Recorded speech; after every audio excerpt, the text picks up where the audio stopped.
Hello and welcome to Negative Feedback. This week's episode is sponsored by Squarespace. Whether you need a domain, a website or an online store, make your next move with Squarespace. So today I'm going to be looking at the Contax G2, which is my newest camera that I bought, and a lot of people are interested in it. So I thought I would give you an overview of my time that I've had shooting with it so far, whether I think it's worth buying or if it's rubbish. It's not rubbish.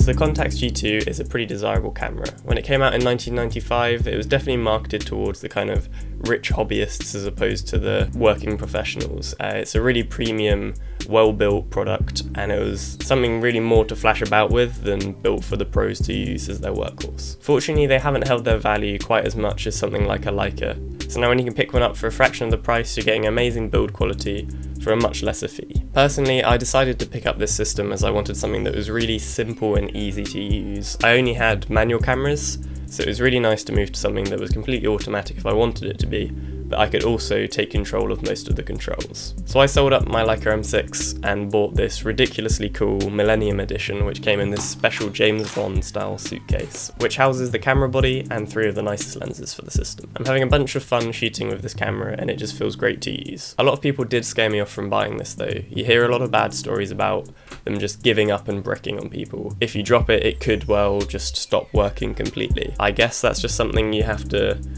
be careful with. Fortunately, the body only price is actually quite reasonable, so if you do end up having to replace it, it's not the worst thing in the world. Obviously you don't want to though. The other thing that I got deterred by was people saying the autofocus just misses occasionally, and I haven't really had a problem with this yet, but I've only put about 8 rolls through it, so maybe that will become a problem, but I haven't really experienced it yet. And the way of focusing through pressing the back button and the shutter release button to take the picture, I just think it's really fun. I mean, it doesn't make it any better, it just feels really good to use. Pretty thick.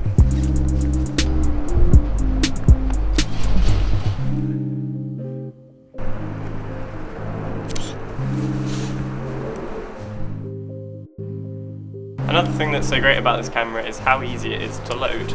All you have to do is open up the back, pop the film in, shut the door, and you're done.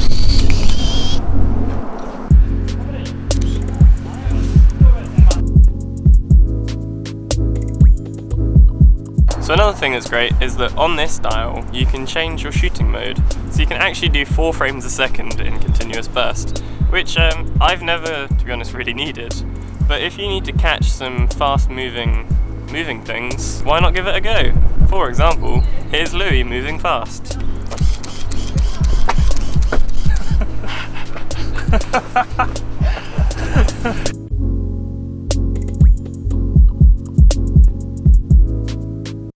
Another reason I decided to get this camera is for the lenses. All of the glass is made by Carl Zeiss, which is one of my favourite manufacturers, and I just love the way that all their lenses perform, so I thought, why not give these heralded lenses a go whilst I have the opportunity.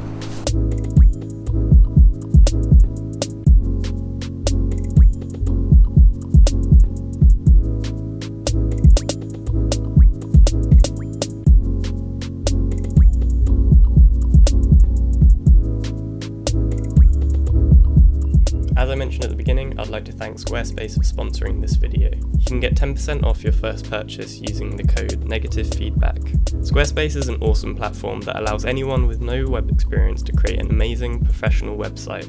If you're looking for an easy place to create a portfolio for your photography, you should definitely check it out.